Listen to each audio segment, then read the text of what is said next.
El Barça protagoniza en Turín otra noche caótica en la Champions. Ahí lo tienen, 3-0, derrota abultada de nuevo del equipo de Luis Enrique después del 4-0 que se produjo contra el Paris Saint-Germain en el Parque de los Príncipes. Derrota que vuelve a obligar al equipo azulgrana a intentar el milagro, la remontada de eliminar a la Juventus. No sé si en esta ocasión pues será tan sencillo o será posible como sucedió frente al Paris Saint-Germain. Vamos a analizar más detenidamente, más fríamente, qué es lo que sucedió en el Juventus Stadium.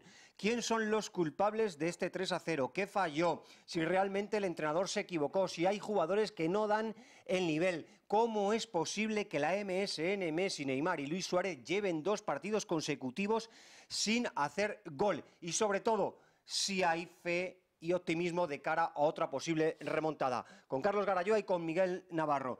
Miguel, bueno, la primera pregunta, ¿quiénes son los culpables de este 3-0? Bueno, yo creo que hay muchísimos señalados, ¿no? El primero, yo creo que es sin ninguna duda Luis Enrique, ¿no? Hablamos un poco en la previa, parece que cuando dices que te vas a ir ya te has ido, ¿no? Lo decía Carlos ayer y la frase yo creo que es inmejorable porque resume perfectamente ese sentir, ¿no? El hecho de que un entrenador directamente coja y diga bueno, que se quiere ir, que a final de temporada, bueno, finaliza su ciclo. Y no solamente Luis Enrique en la alineación y en los cambios, sino que también yo vi a la MSN bastante perdida, vi a Iniesta falto de esa energía y de ese nivel que nos tiene acostumbrados. En fin, una serie de jugadores, Mathieu, por ejemplo, también gran señalado, al que se le dio la oportunidad ayer y tampoco rindió a su nivel, o al menos al nivel Barça. Y yo creo que hay muchos señalados, Uli, y muchas cuentas pendientes, porque la vuelta no creo que vaya a ser algo tan sencillo, que no lo fue en realidad, porque el marcador que había que llegar era muy alto, pero no creo que el PSG precisamente sea la Juventus. Carlos, ¿ha perdido Luis Enrique el pulso a las alineaciones? ¿Se equivoca o se enroca con el 3-4-3, con Jordi Alba de suplente, con Mathieu de titular? ¿Cuál es un poco la explicación? ¿Hay más culpa de los jugadores o del entrenador? Yo creo que la culpa es repartida. Luis Enrique se equivoca en el planteamiento, claramente. Se ha enrocado en ese 3-4-3, prescindiendo de Jordi Alba, por ejemplo, que le da profundidad al equipo, que conecta con la MSN. Jugando Mathieu con esos 3 centrales. Yo creo que otro de los señalados que nos hemos dejado en el tintero es Mascherano, que hizo un partido lamentable, jugando la primera parte como pivote. Se ve que está en todos los goles. Aparece un fallo de Mascherano en el primero pierde, bueno, no, en el segundo de Dybala pierde totalmente la marca. Se ve cómo va trotando detrás de él, deja un hueco enorme en la frontal del área donde está el peligro, y Dybala es verdad que remata muy bien, pero remata solo. En el tercero de Chiellini también vemos ese marcaje de Mascherano, que la verdad es que es un poco que deja bastante que desear. Luego se notó bastante la ausencia de Busquets. Yo creo que es fundamental, a pesar de no estar en su mejor momento. No se nota cuando está, pero cuando no está deja unos agujeros en el equipo tremendos. Mascherano lo intentó en la primera parte, no está ya para jugar, y menos en esa posición. Y la segunda parte, André Gómez, otra vez más. Luis Enrique está empeñado en jugar. No hizo demasiado mal partido ayer, no fue el hombre en el que tiene que cargarse las culpas, pero creo que no está al nivel del FC Barcelona.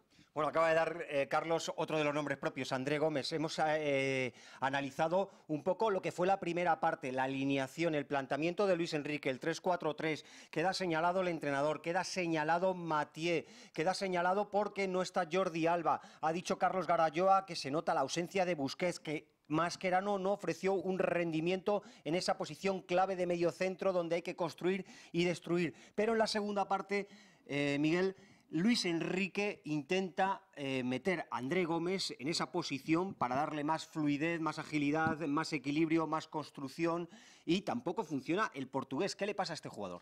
Yo la verdad es que yo creo que cuando ya se entra en una dinámica un poco mediática y de público en contra de un jugador, yo creo que al final ya se viene abajo también y le cuesta muchísimo, ¿no? Ser el jugador que, por ejemplo, vimos en el Valencia, un jugador más de llegada y más de...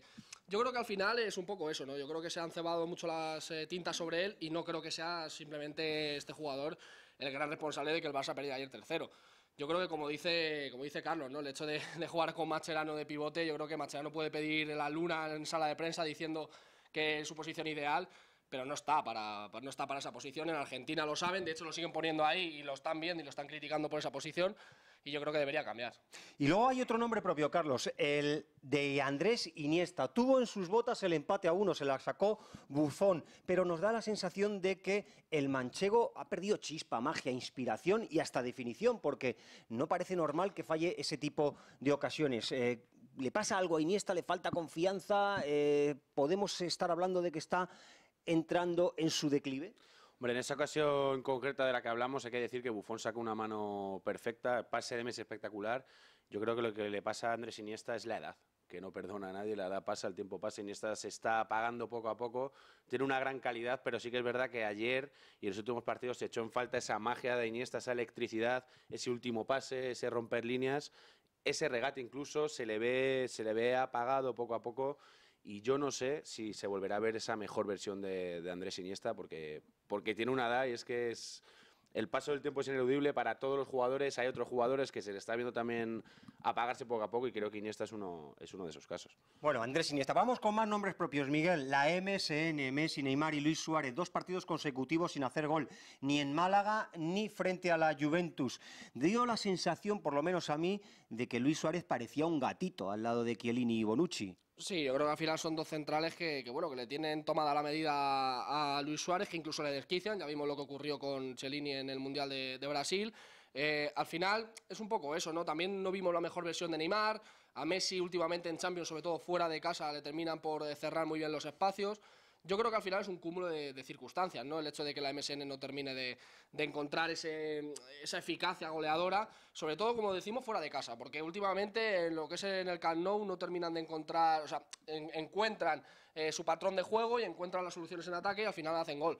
Pero fuera de casa los rivales se encierran, además de hecho focalizan mucho la presión sobre Messi y no terminan de ver huecos ninguno de los jugadores. De hecho, ayer, como tú decías, Luis Suárez se termina viendo desquiciado por los centrales, Neymar tampoco estuvo bien y eso al Barça le penaliza muchísimo porque todo lo que no sea que funcione en la MSN pues se cae con todo el artesonado. Bueno, pues estos son un poco los nombres propios de lo que ha pasado y de los señalados, los culpables del 3-0 frente a la Juventus. Ahora vamos a la gran pregunta, la que se hace todo el mundo.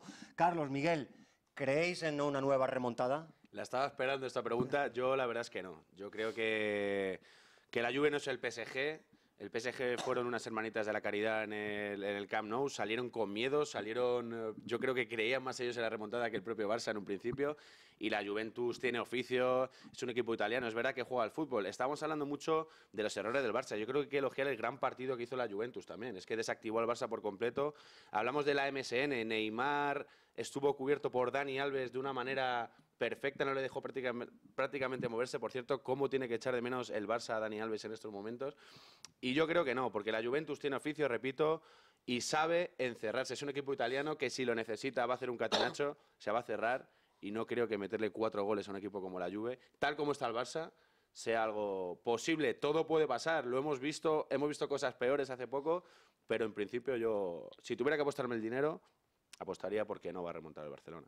No lo ve Carlos, Miguel. ¿Remontada sí, remontada no? ¿Ves a un Barça herido en su orgullo o con fuerzas para superar a la Juve? No, yo creo que el Barça lo tiene muy complicado para poder remontar. Lo decía Carlos, yo creo que la Juventus no es en absoluto el PSG. Al final la Juve es un equipo italiano, es un equipo con oficio, es un equipo que si tiene que aguantar 20 o 30 minutos metiéndose atrás no se le van a caer los anillos. Es un equipo que incluso yo me esperaría, a diferencia del PSG, que saliera a por intentar hacer un gol los primeros minutos para intentar zanjar la eliminatoria, algo que no hizo el PSG, y creo que es un equipo con tablas y que no se va a venir abajo en una circunstancia de ese tipo contra el Barça en el Camp Nou.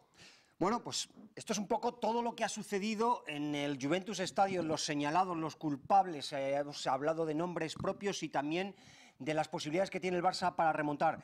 Ahora nos gustaría que ustedes nos dejaran su opinión, su comentario, su análisis en nuestro canal de YouTube. Suscríbanse y si les ha gustado este vídeo, pues nos dan un me gusta.